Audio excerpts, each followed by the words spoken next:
할렐루야. 반갑습니다.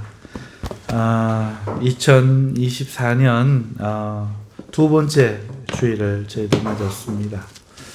다들 새해라는 시간을 느끼며 또 희망차게 살고 계신지요? 새로운 시작과 새로운 만남과 새 계획 속에서 삶의 활력을 느끼고 계시는지 궁금합니다. 새로운 도전을 통해서 힘과 활력을 찾는 24년 상반기 되실 수 있기를 축복합니다. 오늘 드릴 말씀은 어떤 건가 하면은 기대하고 있는 것, 또 그를 위해 감당해야 했던 것에 훨씬 못 미치는 결과에 대한 것입니다. 오늘 본문 말씀은요, 저희가 21장 36절에서 40절까지만 읽었지만 22장 전체, 그러니까 29절까지 포함하는 내용이에요.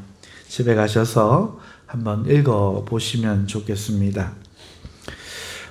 제목으로 바울의 변명이라고 지었죠. 왜냐하면 오늘 이 본문에서 바울이 이스라엘 백성에게 연설을 하게 되는데 23장 1절을 보면은 그가 스스로 변명이라고 말을 했기 때문에 그렇습니다. 자신의 말이 나의 변명이다 말하고 있습니다.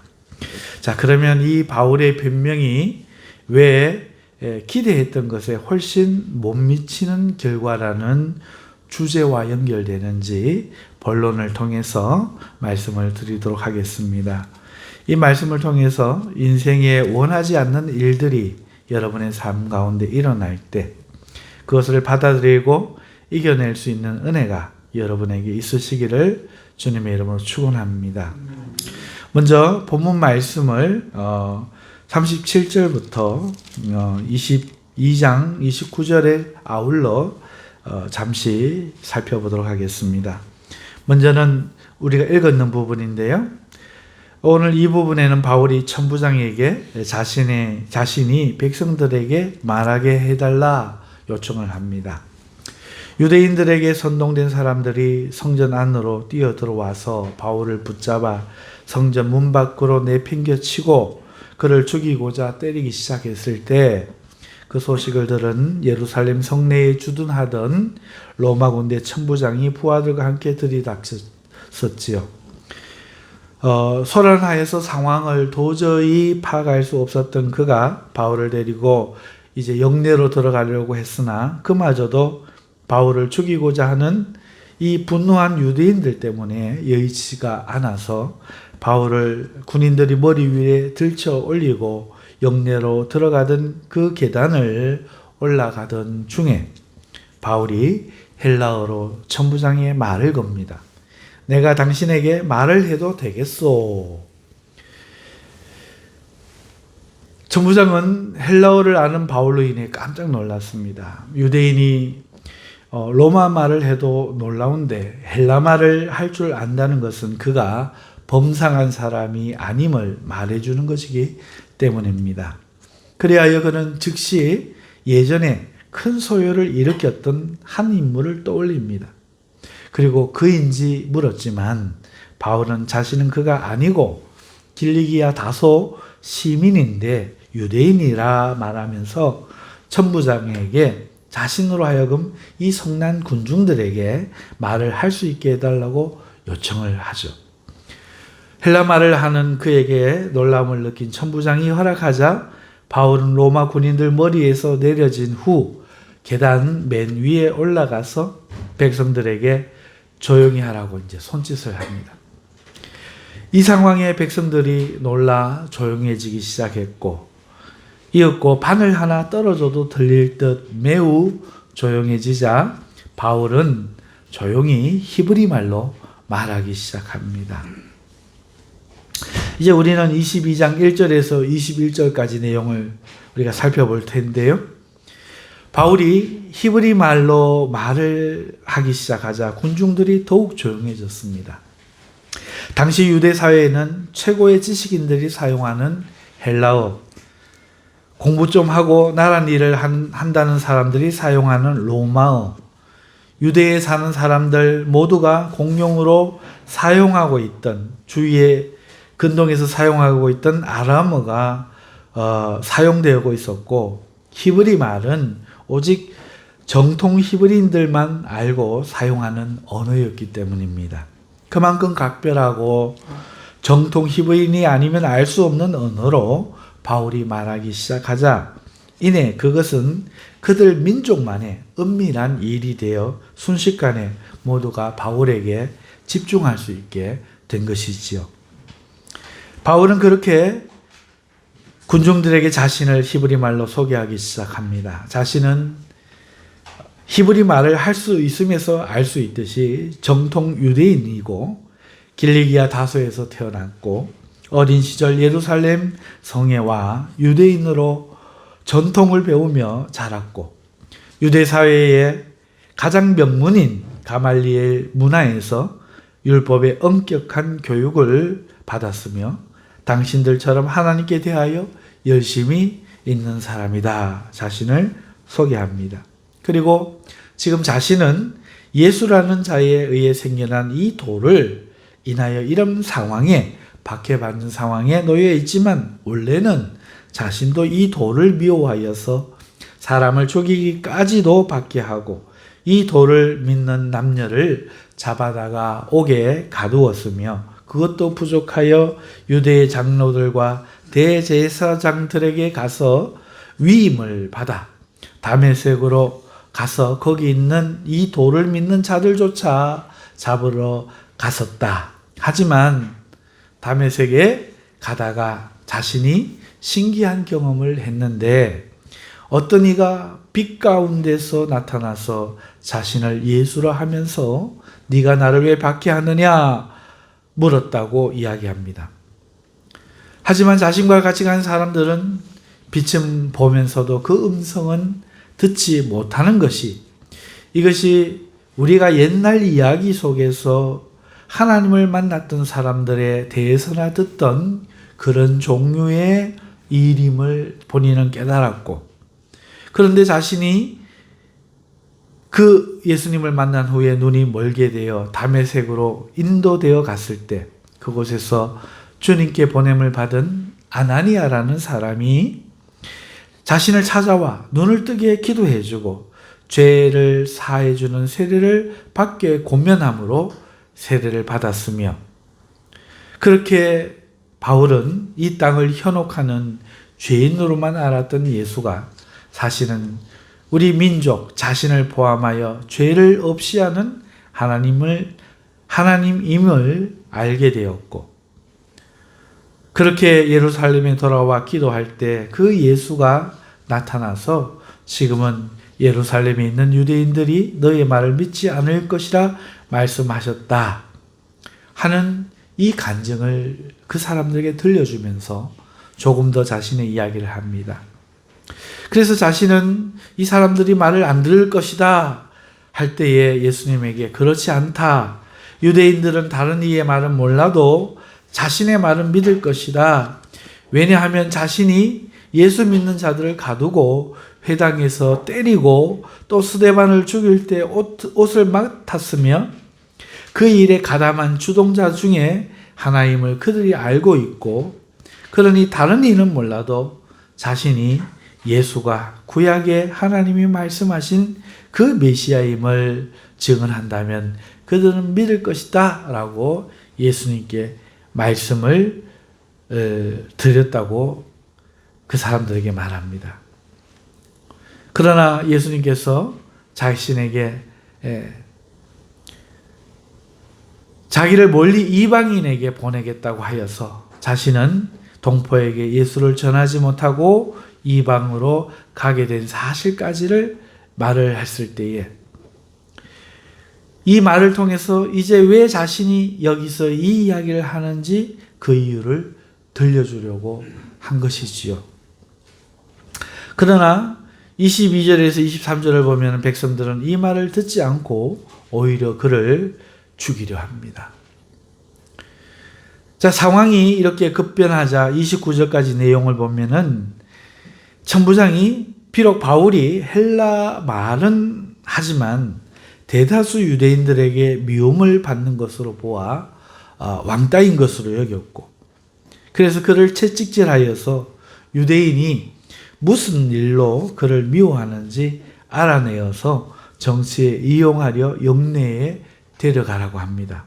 군인들이 명령을 받아 가죽줄로 바울을 묶는데 바울이 옆에서 주의하는 백부장에게 말을 합니다. 너희가 로마 시민된 자도 죄를 정하지 않은 채 채찍질할 수 있느냐? 백부장이 깜짝 놀랍니다. 바울이 헬라 말을 할 줄 아는 지식인이라는 것과 바울이 로마 시민이라는 말은 아예 급이 다른 그런 문제이기 때문입니다. 당시 세상을 지배하던 로마 황제에 의해 로마 시민권자는 황제국의 권위와 같이 여겨졌기 때문에 반역죄 외에는, 로마 황제에게 반역한 죄 외에는 여하한 죄도 속국에서 묻지 못하고 반드시 황제의 치하에 있는 재판국에 넘겨 재판받아야 했기 때문에 그렇습니다. 만일 그렇지 않고 로마 시민을 때리거나 재판하거나 묻거나 하면은 반역죄로 몰려서 그 일과 관련된 모두가, 일가족이 오히려 반역죄로 처단을 받았습니다. 이에 백부장이 깜짝 놀라서 천부장에게 바울이 로마 시민임을 알렸고, 천부장은 많은 돈을 뇌물로 주고 로마 시민권을 겨우 받은 자기와 다르게 바울은 태어나면서부터 로마 시민된 정통 로마 시민임을 알고 즉시 바울을 신문하려던 사람들은 떠나가고 천부장도 그를 결박한 이 사실만으로도 두려움에 질리게 됩니다. 이것이 사도행전 22장 29절까지의 내용에 대한 간략한 말씀입니다. 사랑하는 성도 여러분, 그렇다면 오늘 이 말씀 속에서 오늘 우리가 이 바울의 입장에서 이 상황을 한번 생각해 봤으면 좋겠습니다. 이야기는 다 알아들으셨죠? 바울 성전 밖에 끌어내서 유대인들이 죽이려고 할 때 천부장이 구했고, 매를 치려고 할 때 이 바울이 내가 로마 시민이라고 밝혀서 이제 이러한 상황까지 왔습니다. 자, 그냥 이야기만 들으면은 그렇게 진행됐구나 할 수 있지만은, 우리가 바울 입장에서 이 이야기를 생각해 보면은 우리가 무언가 아주 큰 것을 놓치고 있다 하는 것을 깨달을 수 있을 것입니다. 자, 그게 무엇인가? 여러분, 바울이 왜 이 예루살렘에 왔죠? 왜 잡혔습니까? 왜 이런 변명을 하고 있죠? 제가 그의 이야기 속에서 잠시 언급을 해드렸습니다만은, 여러분, 그것은요, 그 이유는 그가 복음을 전하러 가는 곳마다 복음을 대항하고 핍박하는 사람들이 누구였느냐? 유대인들이었던 것입니다. 그것을 3차 전도여행까지 보면서 하나님을 사랑한다고 믿는 그 유대인들이 스스로 하나님을 거역하고 대적하며 지옥으로 떨어질 운명에 처해 있으니, 본인들은 지금 하나님을 사랑한다고 철저하게 믿고 있는데 사실은 정반대니, 그러한 이유로 바울은 내가 저들에게 가서 이 예수에 대해서 사실대로 알려야 되겠다, 말해야 되겠다, 내 이야기를 들려줌으로 내가 믿은 예수를 저들도 믿게 해야 되겠다, 구원해야 하겠다. 만일 그렇게 하다가 자신이 죽더라도 자신은 자기 사랑하는 동포들에게 복음을 전하는 그 일을 하다가 죽겠다, 이렇게 각오했기 때문에 이 예루살렘에 왔고 오늘 이렇게 붙잡혔고 그런 이유로 자기가 경험했던 것들을 자세하게 들려준 거 아니겠습니까? 정말 더 박해자 있던 자기가 어떻게 예수님을 믿게 됐는지를 이해한다면 자기를 때리는 이 사람들도, 예수를 반대하는 이 사람들도 우리와 같은 유대인인, 우리보다 더 열성 유대인이었던 저 바울이 그 변한 사실을 보면서 우리가 잘못 알았을 수 있겠구나. 정말 예수가 구약에 말하는 그 메시아, 그 하나님의 아들, 인자의 아들인가? 이렇게 귀를 기울이고 적어도 관심을 가질 수 있겠구나. 이런 생각 때문에 자기가 예수님을 만난 이야기를 하였던 것 아니겠습니까?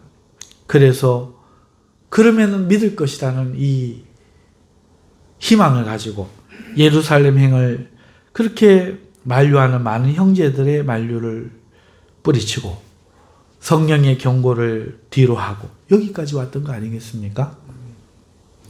하지만 결과는 어떻게 됐습니까? 그가 소망하는 것이 철저히 짓밟히는 지금 상황이 되고 있습니다.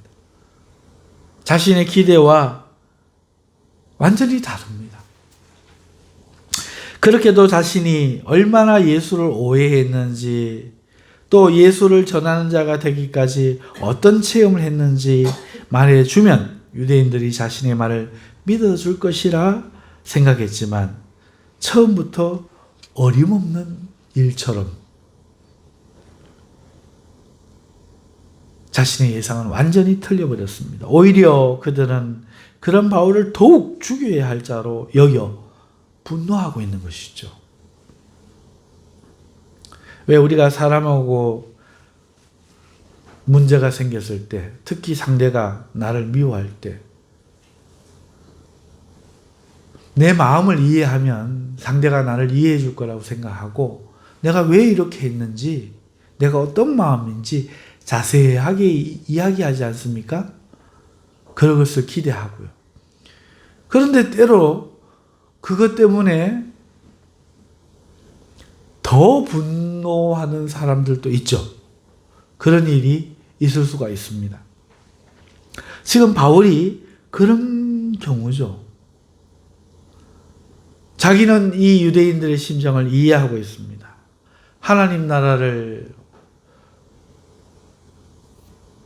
혼돈스럽게 하고 혼란스럽게 하고 하나님께서 주신 법들을 파괴하는 것 같은 예수와 그를 믿는 일당들, 그래서 나라를 분열시키고 하나님 앞에 회개하고 이 로마 나라에서 다시 한번 출애굽 때처럼 구원받아야 될 이 중요한 역사를 방해하는 악한 마귀의 세력들이라고 굳게 믿어 의심치 않아서 하나님의 이름으로 기꺼이 돌로 쳐 죽이기까지 스데반을 죽이고 나머지 것들도 잡아 죽여야 한다라고 생각했던 자신의 생각은 유대인의 생각과 같았고, 그랬던 자기가 하나님이 아니면 경험할 수 없었던 그 빛 가운데 나타나신 예수와 죄를 사해 주시는 그 권세와 그 능력을 경험할 때 하나님으로 예수님을 인식하게 되었는데, 아마 이 경험을 들으면 이 유대인들도 이 삼손을 통해서 또 구약 성경을 통해서 들었던 그 하나님을 만났던 사람들의 이야기를 떠올리고, 맞아, 그거는 하나님 만나는 사람들의 이야기인데? 이렇게 해서 자기를 믿어주고, 그럼 그 예수가 하나님이 사람이네, 하나님이시네. 네. 바울이 거짓말 하겠나? 믿어줄 줄 알았는데 오히려 믿지 않고 더 악한 자로 생각하여 더 분노하여 자기를 죽이려고 하는 이 결과를 눈앞에 둔 것입니다. 그래서 예수님을 믿는다는 것은 이해와 암과 믿을 만한 증거와 믿을 만한 증인들이 증언하는 것에 의해 되는 것이 아니라 오직 하나님의 은혜로만 되어지는 일이었다는 것을 그렇게 깨닫게 되죠. 이해하기 쉽게 설명해서 믿는 게 아니고 몰라서 못 믿는 게 아니고, 잘 말하지 않아서 못 믿는 게 아니고, 그 이야기를 전할 만한 사람이 인격이 돼서 그 이야기를 듣고 믿는 게 아니고, 원수가 전해서 안 믿는 게 아니고, 사람의 방법으로 되는 게 아니고, 오직 하나님의 은혜로만 믿어진다는 것을 바울은 깨닫게 된 겁니다. 오늘 우리는요, 이 이야기에서요, 바울의 실망과 허탈을 볼 수 있어야 돼요. 그는 같은 유대인을 향한 숭고한 결심을 했습니다. 큰 기대를 가졌습니다. 사랑하기 때문에. 그래서 기대가 큰 만큼 그는 많은 것들을 각오했지요. 성령의 경고도 물리쳤습니다. 사랑하던 동역자들의 만류도 물리쳤습니다. 자신의 생명조차 포기할 각오를 가졌습니다. 그리고 이 일을 감당했지만 그 결과는 아니함만 못한 것이었죠. 차라리 자기가 전하면 믿을 줄 소망이라도 갖고 있었으면 죽는 날까지 소망이라도 남아있었을 텐데, 이젠 자신의 말도 듣지 않으니 어떠한 유대인이 회심을 해서 예수가 진짜 그런 사람이다 증거해도 안 믿을 게 아닙니까? 기대가 컸던 만큼 실망이 컸던 것이죠. 참으로 공부를 많이 한 지성인이었으며 누구보다 뜨거운 가슴을 가진 사내 중 사내이며 성령의 위대한 사역자였던 그조차 기대했던, 또 그를 위해 감당해야 했던 것에 못 미치는 형편없는 결과를 오늘 받아들게 된 것입니다. 우리 모두는요, 살아가면서 바람이 있지요. 이상이 있습니다. 꿈을 꿉니다. 아무도 헛수고가 될 일을 위해 꿈꾸고 수고하지는 않지요. 가능하기 때문에, 가능성이 있기 때문에 우리는 시도하는 것입니다. 우리가 들이는 노력이 크면 클수록 가능성이 있다고 확신하는 것이고 더 좋은 결과를 기대하는 것이죠. 우리가 하는 일들은 그러한 바람을 갖고 하는 것이지만 때로 우리는 바울처럼 기대와는 전혀 다른 결과를 목도하게 되는 그런 일이 우리 인생에 살다 보면 있어요. 사람의 일이든 신앙 안에서의 일이든 말이지. 정말로 저 사람을 사랑해주면 저 사람이 예수님 믿을 줄 알았는데 그렇지 않더라고요. 우리도 교회를 다 스쳐간 많은 사람들이 있었지만 많은 호의를 베풀고 많은 것으로 도왔지만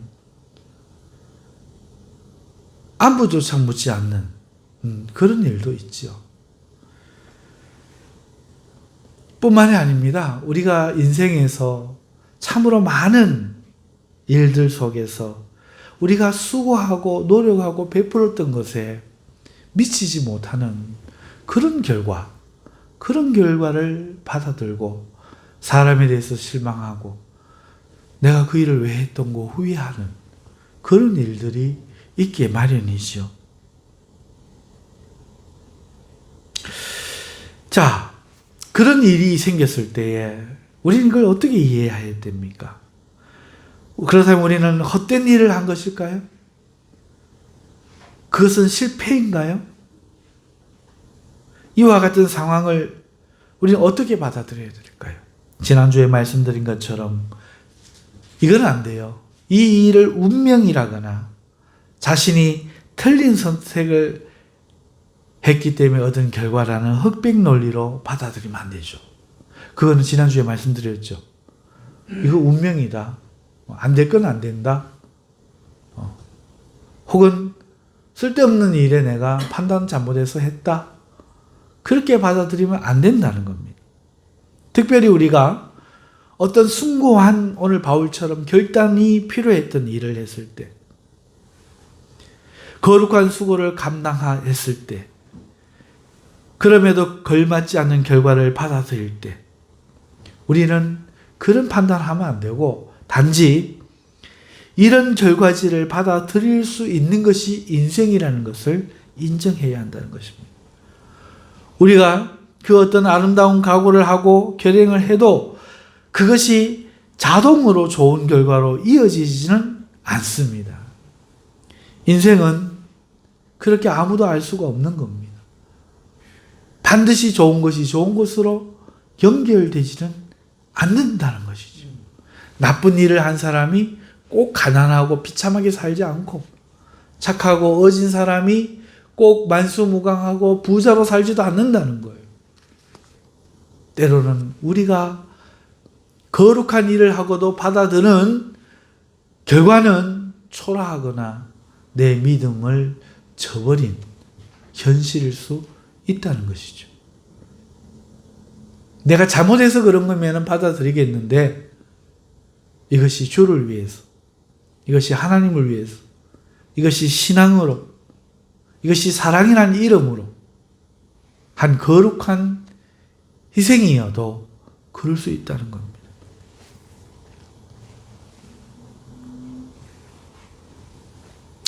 받아들이기 힘드시죠? 뭐하러 그러면 형제를 사랑해? 뭐하러 그러면 사람을 사랑해? 뭐하러 그러면 나라를 사랑해?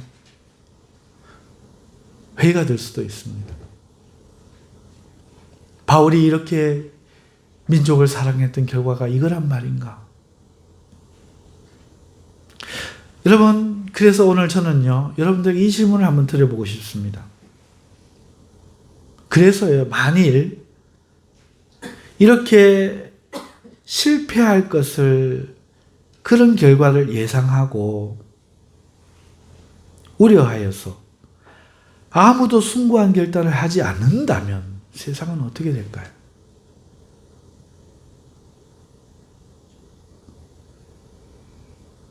여러분 한번 생각해 보십시오. 실패로 끝날 게 보여. 사람이 얼마나 악한 줄 알겠어요.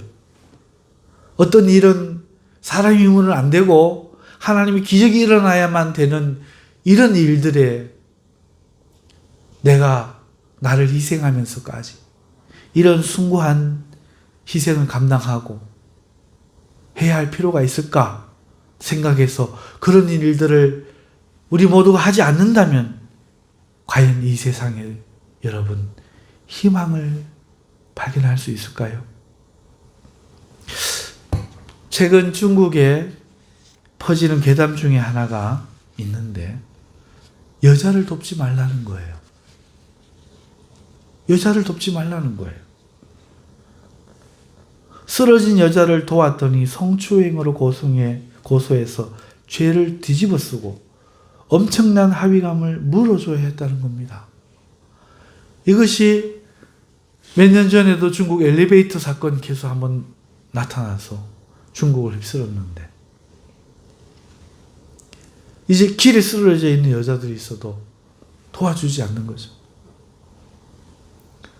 몇 년 전인가 우리나라 경찰들이 하는 이야기를 제가 들은 적이 있는데 길에 술 취한 여자 취객이 있어도 절대로 가서 손으로 붙잡아 줄 수 없다는 거예요. 만질 수 없다는 거예요. 아무리 위험한 상황에서도 손으로 잡았다가 그 여자가 성추행으로 고소하면 걸린다는 겁니다. 법이 그렇대요. 그래서 반드시 동행한 여순경이 없으면 방관하고 다른 행인들, 여성들의 도움을 받거나 몸으로 이렇게 막아서는 거. 자기를 때려도 그 손도 못 잡는 거예요. 몸으로 막아서는 것이 전부라고 한탄하는 소리를 제가 들었습니다. 여러분, 오늘 세상을 한번 생각해 보시죠. 슬프지만 누군가를 돕는 것은 두려운 일이 되었어요. 옛날부터 이런 일이 있었잖아요. 물에 빠진 사람 건져내니 보따리 내놓으라 한다고.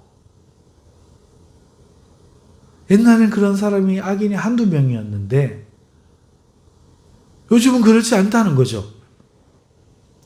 그래서 어지간하면은요, 남을 돕는 삶을 살라든지 이타적인 삶을 살라든지 하는 이러한 숭고한 정신을 이제는 자녀들에게 가르치기 힘든 세상이 되었습니다.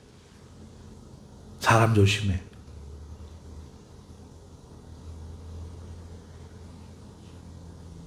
여러분, 이런 현실을 우리는 지금 가슴 아파하고 이것이 과연 올바른 세상인가 하는 것에 우리가 거룩한 분노를 느껴야 정상인데, 오늘 이 세상은요, 오히려 더욱더 이런 숭고한 결단이나 희생을 하기를 거부하는 쪽으로 가고 있다는 거죠. 그렇다면 20, 30년 뒤에 이 세상은 어떻게 될까요? 지금 어떤 현상이 일어나고 있는가? MZ세대라는 세대들이 이제 고등학교를 다니는데, 이제 대학 들어갈 나이가 됐는데 그 손에 사시미 칼을 든다는 거예요. 왜요? 자기가 학폭으로 맞을 때 아무도 안 도와줬고 선생도 모른 척했고 학교는 돈 있는 학생 부모 편이었고, 그러니 사람을 사랑할 희망을 잃은 거죠. 그래서 돈 없으면 사람 돈 뺏고 조직을 만들어서 하면은 경찰도 함부로 못 달려들고, 길거리 나가서 사시미 들고 경찰과 맞서면 경찰도 도망가더라. 다 흩어진 다음에나 사이렌을 울리면서 오더라. 정치권하고 손잡으면은 큰 사업을 한다더라.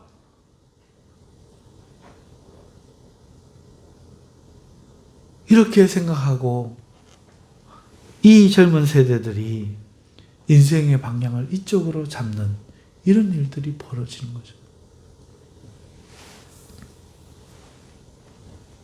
여러분, 우리는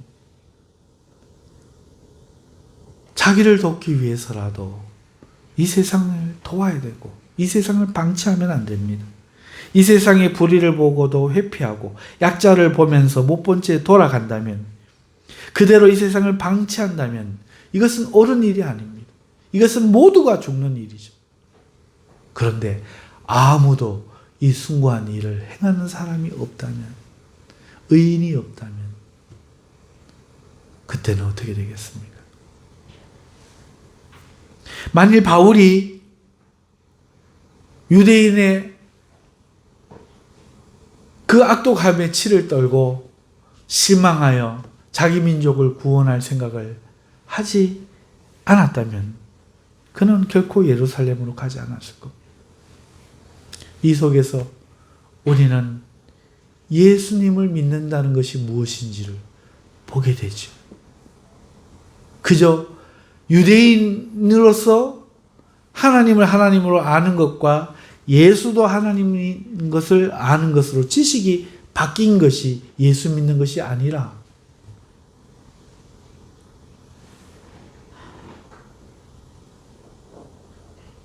숭고한 결단이 허무하게 끝날지라도 자신이 할 수 있는 최선의 것을 자신의 목숨을 던져서라도 하겠다는 거룩한 결단이 그 차이라는 것을 말하는 것이죠. 말씀을 맺습니다.